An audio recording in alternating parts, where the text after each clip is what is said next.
You're listening to Later with Mo Kelly on demand from KFI AM 640.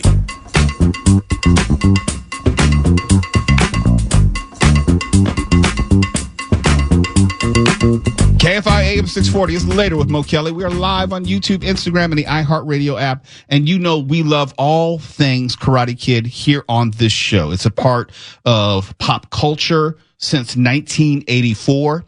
And part of the success of the show Cobra Kai was it hit all the right notes. It told you about all the principal characters, whatever happened to Johnny, whatever happened to Daniel, Ali with an I. Every single character was accounted for. Bad Boy, Mike Barnes, Bad Boy of Karate. We got to see everyone with the exception of one person. And that was Hilary Swank, the next Karate Kid. And I didn't hate this movie as much as everyone else did because I loved all things Karate Kid. It just wasn't a great movie. Mr. Miyagi, I can't do this. I've tried 1,000 times. You remember what I say first time we do this? Pray? Praying mantis always drop to one knee before strike. Hey.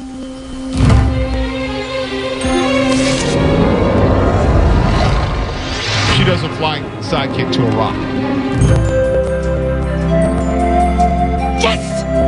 Yes! Yes! Yes! Yes! Yes! I did it! I did it! Yes! I did it! Yes! Okay, on reevaluation, it was a bad movie.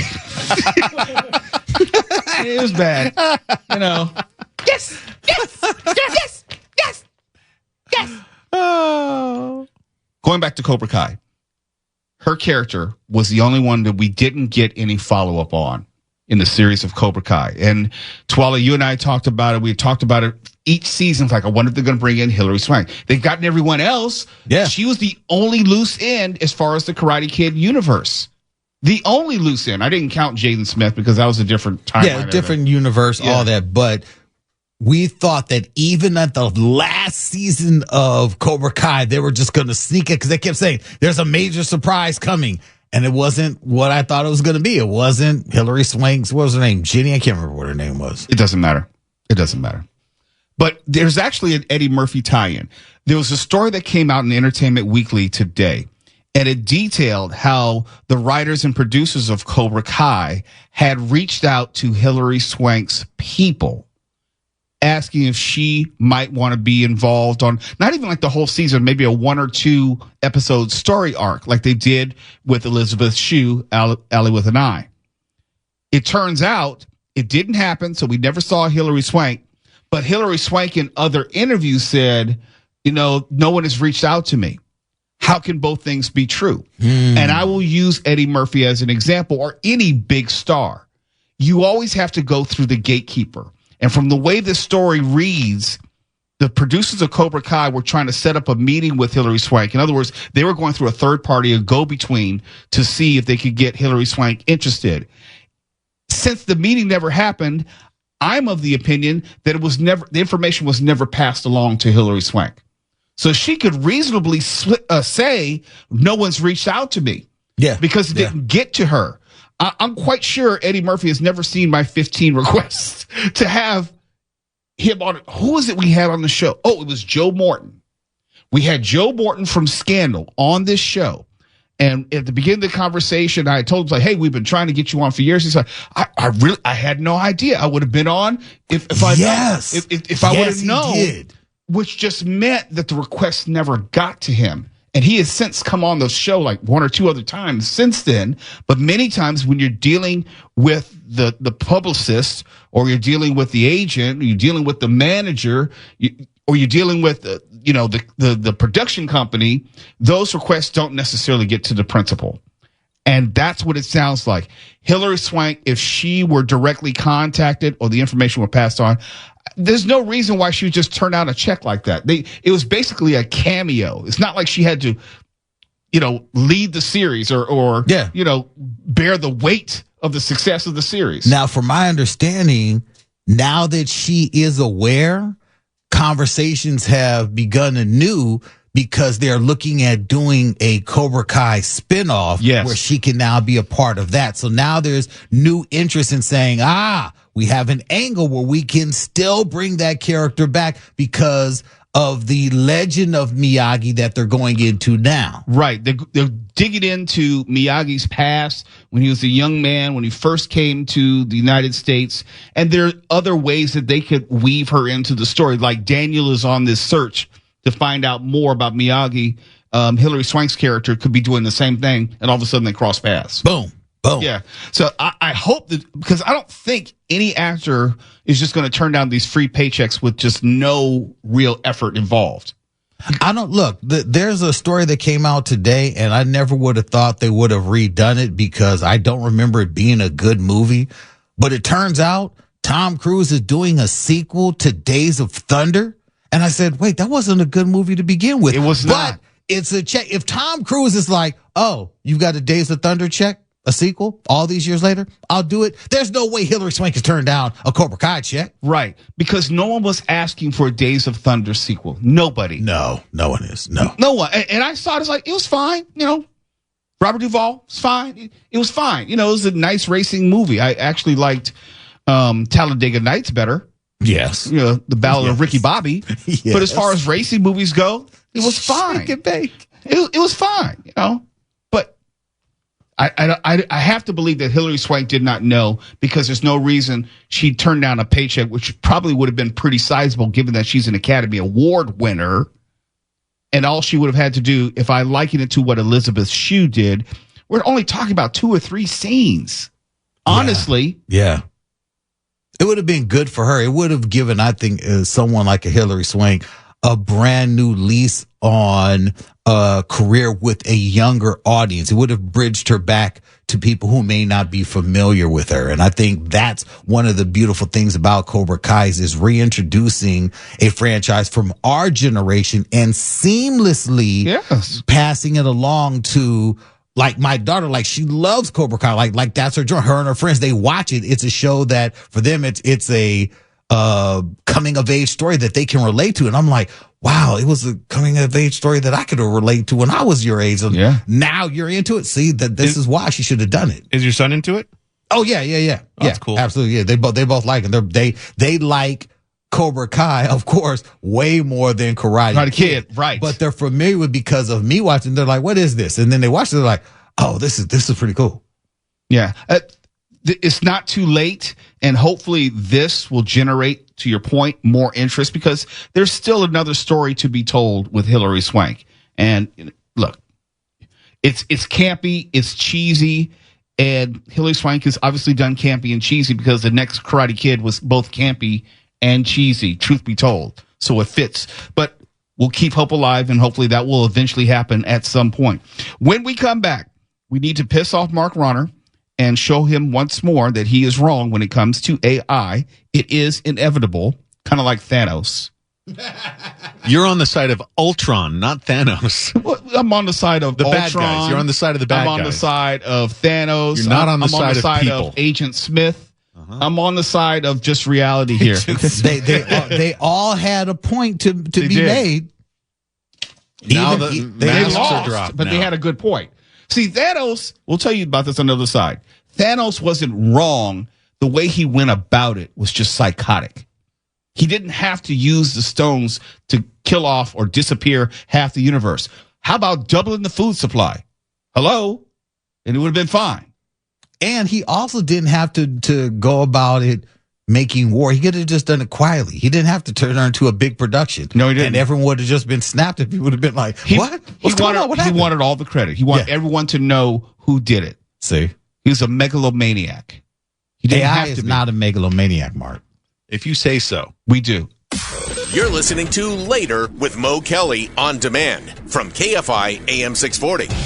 This is Later with Mo Kelly. We're live everywhere on YouTube, Instagram, and the iHeartRadio app. I don't know if this is life imitating art or art imitating life, but when I tell you, and also specifically Mark Ronner, we're going to resume our argument. When I tell you that Mattel has teamed up with OpenAI to create new products and experiences surrounding the Mattel brand and portfolio, Don't think that they're the only company that's doing it. Don't think that Mattel is the only one, and it's not going to be Hasbro tomorrow, or it's not going to be some other product manufacturer, because that is the future. Quote, each of our products and experiences is designed to inspire fans, entertain audiences, and enrich lives through play. That's Josh Silverman, Mattel's CFO. AI has the power to expand on that mission and broaden the reach of our brands in new and exciting ways. Also, so not only are they going to integrate it in the products, but they're going to integrate AI in their internal operations, product development, and creative ideation, which means jobs are now gone. Designers of these toys no longer needed. Imagine how thrilled children will be to hear this news. What? Children don't care. Children don't care. Yeah, okay, all children want is the end product. No child is like, and- did AI make this, Daddy? I'll give you a perfect I example. don't want it. Yeah, kids love AI. I remember when my sister got a Baby Alive. And Baby Alive is, Cardish, you don't know Baby Alive. Baby Alive is a doll that you could feed it and it would defecate. Okay? What could be more fun? But my point is, kids don't care if the toy, the product can do something cool. It doesn't matter. They're not having these sophisticated societal existential discussions about the future of the labor market. They don't care. Yeah, they don't care. You're just spreading them for our robot overlords. Children don't care about that. Kids are already part and parcel in partnership with the overlords. Yeah. Ask any kid that's out there chasing after Pokemon with their phone. They're already out there deep into the AI world, and AI developments with Pokemon Catch 'em Go or whatever it's called is AI, what's taking it to the augmented next reality. level. Yeah, okay. Absolutely. Yeah, children who would essentially be thrilled to play with like a face drawn in Sharpie on a popsicle stick have to be just thrilled with AI. There's nothing they want more than some AI in their Children lives. do not make any distinction. Come on, That's Mark. a dishonest argument. You know it. You're not out of your sincere. mind. Mark, You're trying to sell out now before you're put onto the wheel of pain by the robots.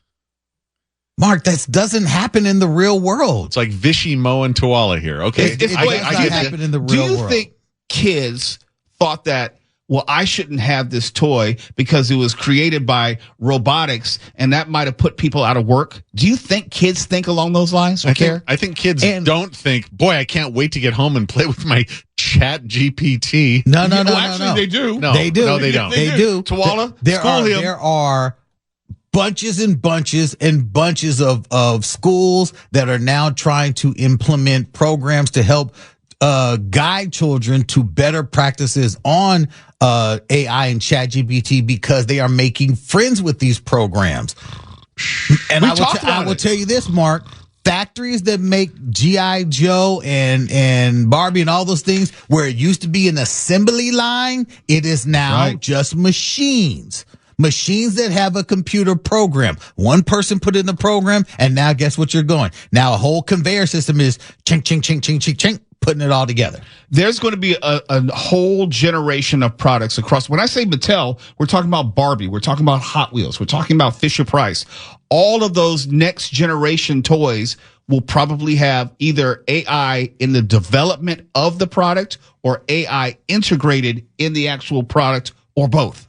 Barbie, I need you to do a fact check for me. Oh, thrilling. No. And I believe Hasbro is also utilizing AI for the future development of games like Monopoly and things like that. And Hasbro is also saying we have to lay off bunches and bunches of people due to the tariffs. And that is one of the reasons why we are turning towards things like AI to help us where we can cut costs and still keep some people employed. Yeah, this Monopoly game that's been around for centuries or however long it's been, that's the thing that was really missing from it, wasn't it? Yeah, Some AI. Wait, Families couldn't have fun with Monopoly without AI. You don't know that the digital board games have already included and implemented AI? You don't think when you're playing Risk online that it's not including AI as the computer player? It's unnecessary. Who cares? It's not needed. Why isn't it needed, Mark?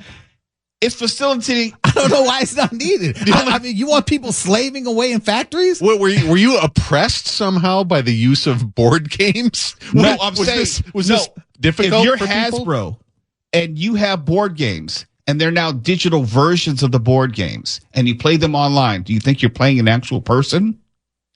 Do you hate playing with actual people? Would I'm you saying not if prefer you are that? Hasbro and you have the option of a player zero option where you're playing against the computer, as we used to call it back in the day. Yeah, gee, how rewarding. And you don't have to hire and pay someone to actually sit there and play online.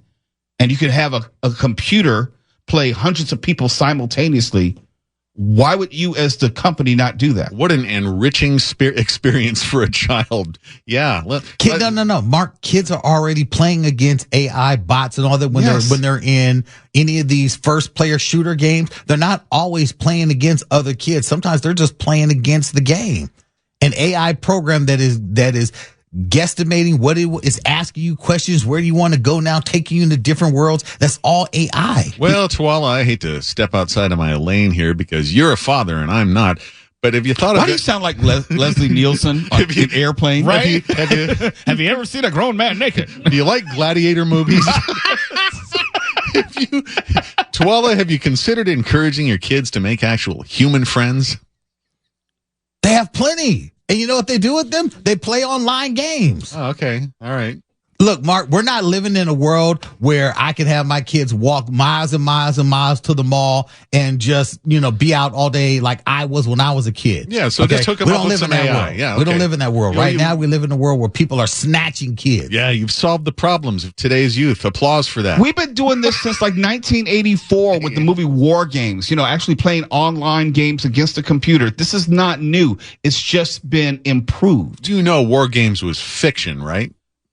Yes, it was fiction, but even back then, the military was also testing artificial intelligence. Mm-hmm. Mm-hmm. Mark, I don't know what your issue with AI is. Because it's vile. It's evil. It's going to lead to our did AI downfall. cheat on you? It does when you were dating it or something. It does nothing but steal. It sounds so very personal. It steals from human creators, and it only exists to pad the pockets of despicable human beings who don't want to pay their fellow human beings to do work and be creative.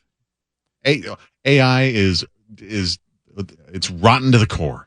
Well, that's your opinion. Well, it certainly is my opinion. Thank goodness it's my opinion because I just said it. Okay, let's talk Tyler Perry when we come back. There's no AI in that story, at least as of yet.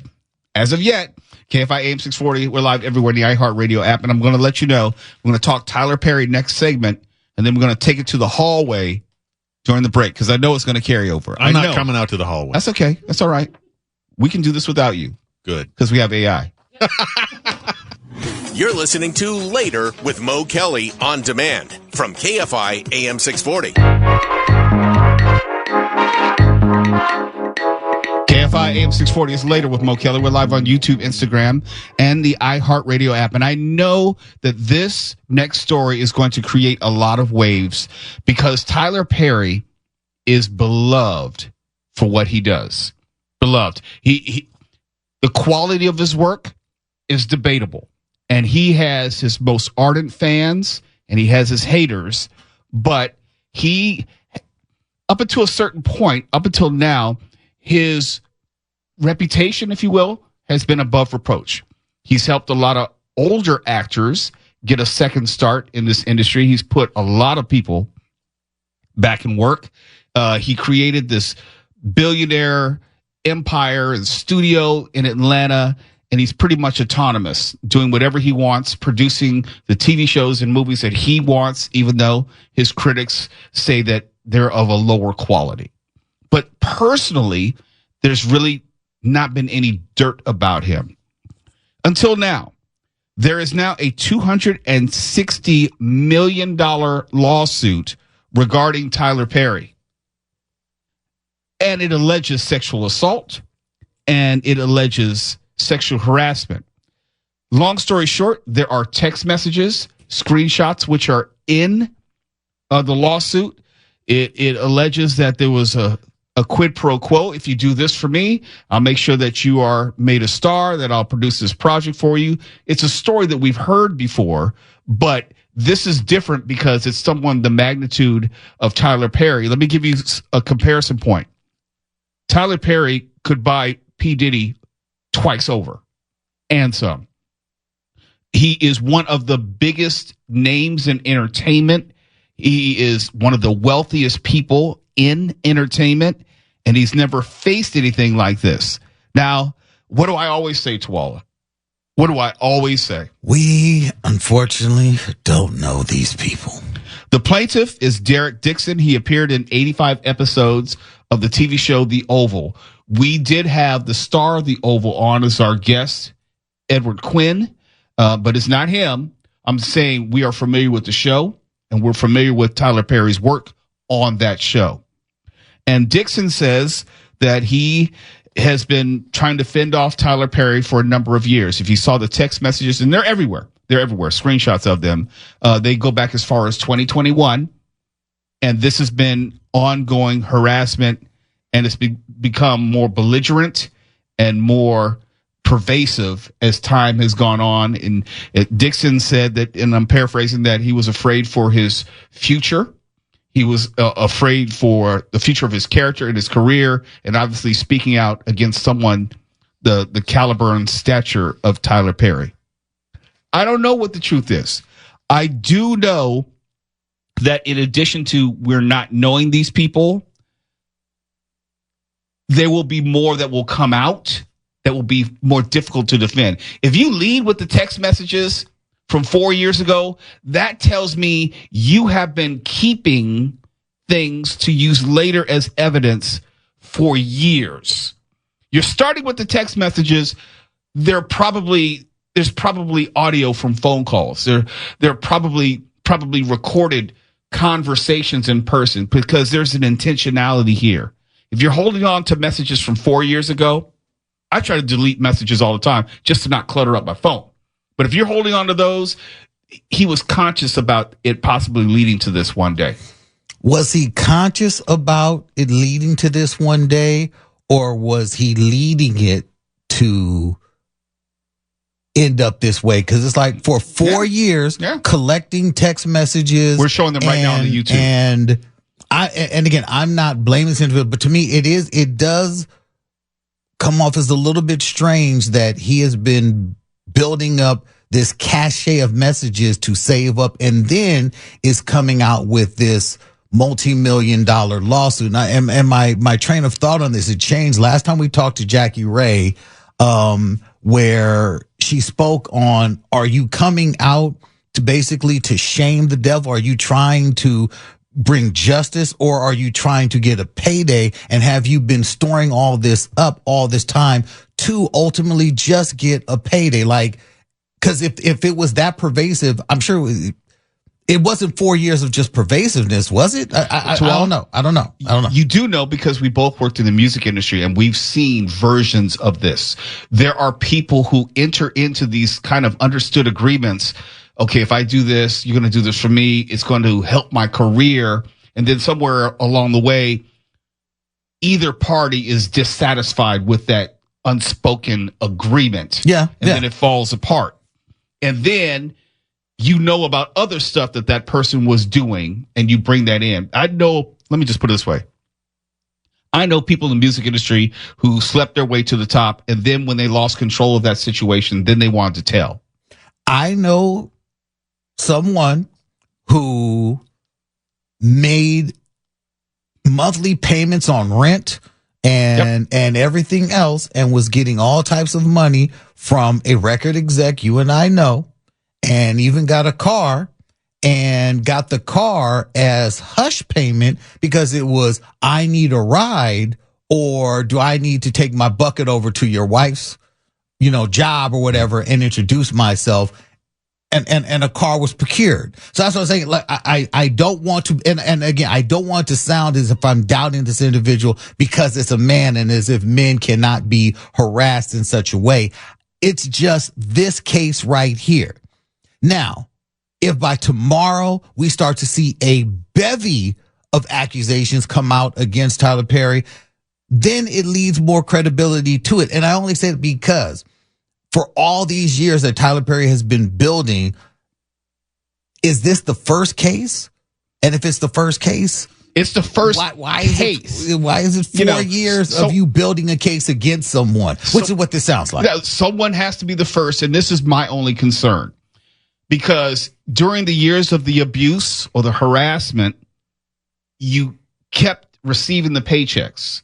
You kept as if everything was normal. If you can show me a history of you going to Tyler Perry Human Resources, for example, and document it's like, hey, he's doing this. I feel uncomfortable. He won't stop. I want to create a record of this because I don't want to lose my job over this. And you can show me that you were aware of how it may look and you said no and you told someone about it, then I'm more inclined to believe. But if you didn't, then it seems like you were okay with it as long as you were getting something out of it. Yeah. We don't know how complicit he was. Was there a level of relationship? Was it no every step of the way? Or did you say no, yes, no, no, yes, yo, yes, no, yes, no. I mean, you were on for several seasons. Yeah. 85 plus episodes of this show. It was like after the 85th episode, you were like, oh, so you're just going to cut me? Yeah. Okay. Well, then how you like this? Lawsuit. Let's talk about this in the hallway. It's later with Mo Kelly. We're going to go to the hallway and continue the discussion with a little more blue commentary.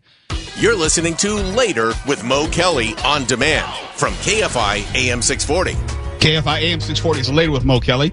We're live on YouTube. We're live on Instagram. We're live on the iHeartRadio app. If you missed our hallway chat, I'm so sorry, but that's what happens when you're not tuned in to the YouTube show. The hallway chat is we take a subject that we were discussing on air and we take it literally to the hallway outside the studio and continue discussing it, but it's much more free. There's profanity. There's no holding back. We get to say everything which is on our minds that we can't say over the broadcast airwaves. And we went deep on the issue of Tyler Perry, the issue of sexual assault and harassment as it relates to men versus women, how it's a different dynamic as far as when the alleged victim is a man and the man is the accused. It's a different dynamic. And we talked about Terry Crews when he talked about how he was sexually assaulted, even though the person he accused was physically smaller than him. He was much larger than him as far as stature in the business. And I understand it when people are worried about the future of their career, and that's a consideration. And sometimes you may put up with things that you wouldn't necessarily normally put up with. But the question that Twala, you brought up is when you have someone who shows signs of premeditation, they are saving the text messages. They're obviously compiling evidence for a later date, for a rainy day. It does call into question, like, were you kind of okay with this until it wasn't? Yeah. It's a fair question to ask. And I know the defense, his lawyers are going to obviously, jump on that. But still, I would be more concerned, and you also made this point, if anyone else comes out. Because it's usually never just one. With Diddy, it wasn't just one. With Bill Cosby, it wasn't just one. Harvey Weinstein, it wasn't just one. If this leads to 5, it leads to 10, then it makes the original person seem all that much more believable, especially if a pattern can be demonstrated. And Carnisha brought up a great question.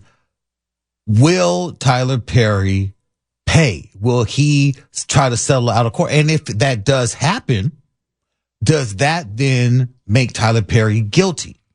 And we were talking about this in the hallway, and I said, not necessarily, if only because when you have a lawsuit like this, there's this thing called discovery, where you put everything on the table that you found. And it doesn't necessarily have to do with the specifics of this case.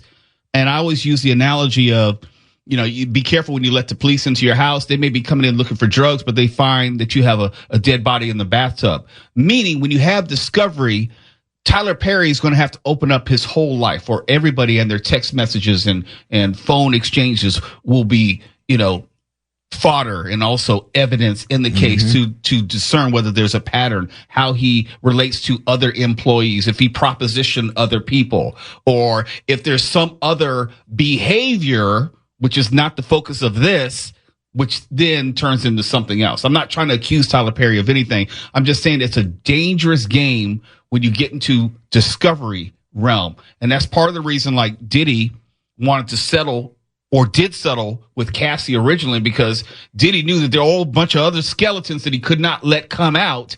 And the longer that Cassie's lawsuit hung out there, the more likely stuff came out. As it turned out, it didn't stop anything. But I'm not saying Tyler Perry's done something else. I'm saying you lose control of what it may turn into the moment you go to discovery. And that's why many celebrities just say, let me just pay this money to have this go away, not admitting any type of fault or culpability. But it's safer for me and my brand as Tyler freaking Perry. I mean, we really just happened to see this with Shannon Sharp. When Shannon Sharp was like, he paid outright because he wanted it to be over. He didn't want his family to be, brought in to this. He didn't want his name dragged through the mud. He said, let me go on and just pay because I need this to go away. I cannot put my family through this. I'm going to go and hide out somewhere because even though I'm telling you for a fact that this isn't true, it doesn't matter right now. I cannot have my family go through that. I remember years ago, decades ago, when Michael Jackson made the first payout to a alleged accuser. He said he did so because he did not want it in the news. He said, my team and I felt it was best that we just go on and pay out now and let this greedy succubus go away. Tommy Godlove asks, hey, Mo, do you think Tyler Perry could be the next Harvey Weinstein? Well, I kind of addressed that. I'm saying, what is one could turn to two, which could turn to 4 and 5 and everything. We don't know these people, so I can't tell you either way. People saw Bill Cosby as America's dad. We saw how that turned out. There's no telling what's in someone's history or closet or proverbial closet. So you just don't know. I do know that nothing is impossible in this entertainment industry. Yeah. That part right there. You're a billionaire. You have a lot of power over people. And sometimes you use that as leverage over people that you're trying to get with. I'm just being honest. I saw it all the time in the music business. KFI AM 640, we're live on YouTube, Instagram, and the iHeartRadio app. KFI and KOST HD2, Los Angeles, Orange County. More stimulating talk.